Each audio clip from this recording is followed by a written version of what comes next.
Hi everybody, this is just a video to go over the guidelines for the project that I wrote about on Classroom. It's called Government is Relevant, and it's something that we were going to be passing out next week as a government team. And I figured since you're home this week and possibly the week after, and maybe the week after that, that you would have a lot of time to do some of these activities, and it would be nice for you to have advance warning.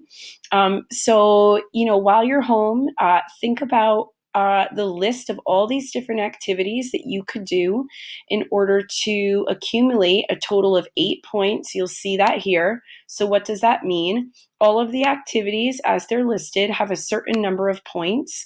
The points are kind of based upon how difficult or time consuming the task would be in terms of is it outside of your home, or is it something you're doing on your own? Does it take, just a couple minutes, or is it many hours of your time?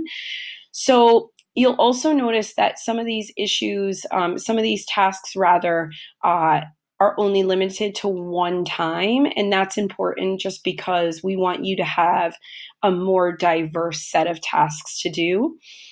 So there's a lot of things in here, like, for example, listening to a podcast or watching a documentary, reading a book, creating a piece of original artwork about a political topic, interview somebody that you is working on an issue that you care about, have a conversation with somebody with a different political viewpoint, something like that.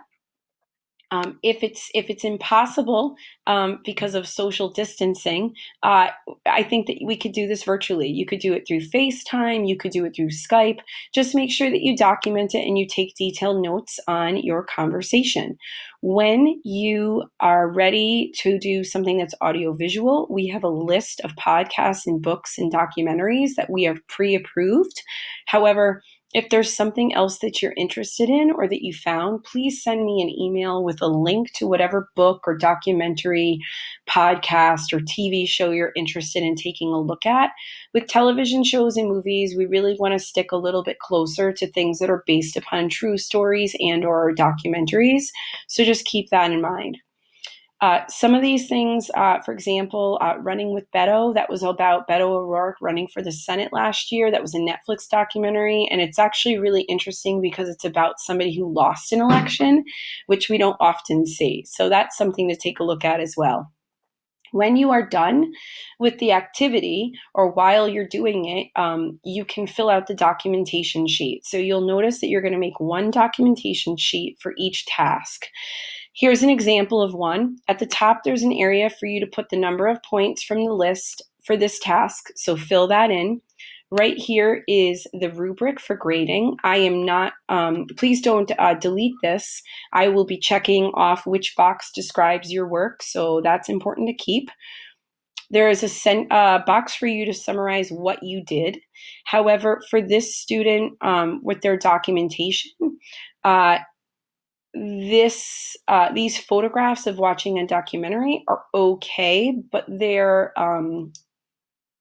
going to be a little bit higher on the rubric for earning points if you also include notes of your conversation or watching the documentary or listening to a podcast. So include as much detail as you can. The next thing is a reflection, and it's 250 to 500 words.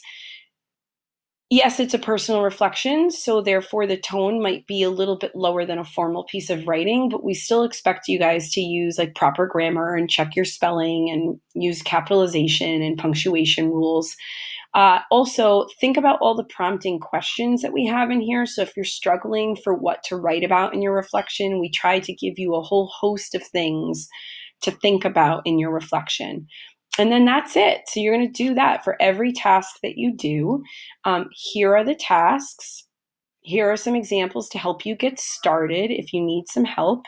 And again, if you're wondering what could count for your project, please feel free to send me an email and I can help. Thanks, everybody, and hope you get to learn something and enjoy it. Find something that you really like or you're curious about and use this as an opportunity to learn a little bit more. All right, I'll talk to you soon.